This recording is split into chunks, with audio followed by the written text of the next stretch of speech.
Deuteronômio, capítulo 23.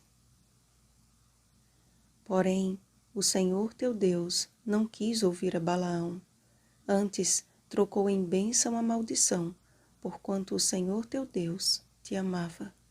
Versículo 5. Quando o Senhor ordenou que fosse construído um santuário para a sua habitação, limites foram estabelecidos a fim de manter a santidade daquele lugar. A determinados grupos de pessoas foi proibido o acesso tanto às assembleias santas quanto ao próprio tabernáculo. Deus reprovava a mutilação de membros, que geralmente era realizada em cultos pagãos. Por isso, os eunucos eram privados de participar das reuniões santas de Israel. Isto não incluía, contudo, aqueles que eram castrados por acidente ou doença, que não haviam escolhido tal condição, ou aos que conhecessem o Senhor após a mutilação. Leia Isaías capítulo 56, versículos 3 ao 5. Os amonitas e os moabitas, descendentes da relação incestuosa de Ló com suas filhas, e os povos que negaram ajudar Israel no deserto, também não podiam participar das assembleias. Porém, a história de Ruth e a Moabita revela a natureza redentora de um Deus pessoal que deseja mudar a nossa história.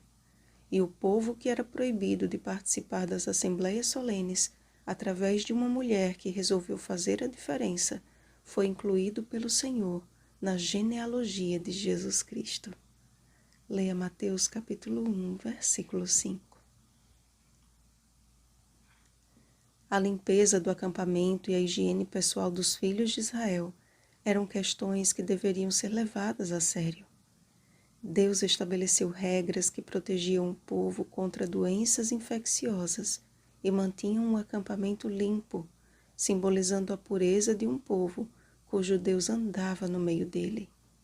A prostituição e a sodomia, homossexualismo, também eram considerados por Deus como imundície e abominação, e de forma alguma poderia participar da comunhão os que tais coisas praticassem.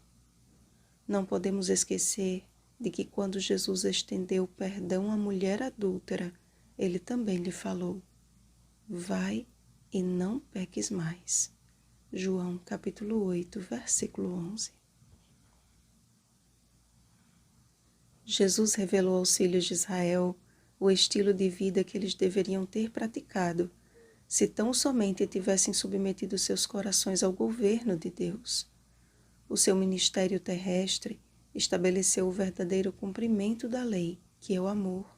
Romanos capítulo 13, versículo 10. Fosse Israel sensível à voz de Deus, e não teria se transformado na nação que desprezava os estrangeiros, que matava sem piedade e que rejeitou o seu Salvador. Israel não reconheceu o tempo de sua salvação, porque não conhecia o Senhor que lhe veio salvar.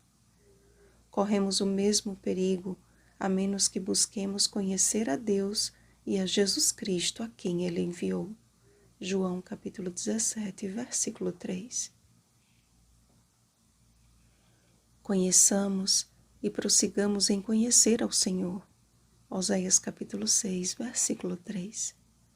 Deixemos que o lavar regenerador e renovador do Espírito Santo, Tito capítulo 3, versículo 5, nos purifique e nos habilite para o encontro com o Senhor nos ares. Vigiemos e oremos. Bom dia, alvos do amor e da misericórdia de Deus. Rosana Garcia Barros,